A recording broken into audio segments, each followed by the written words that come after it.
Струна сдалась. Идет плановая замена лобового стекла на «Газели» на черном плаще. Все еще идет подготовка к «Ладоге».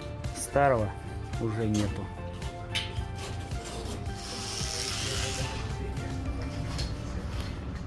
Все, на черном плаще лобач поменяли. Ребятам спасибо. Номер телефона оставлю в описании. Лобовые стекла на все автомобили в основном есть. Номер телефона будет в описании. А черный плащ поедет далее.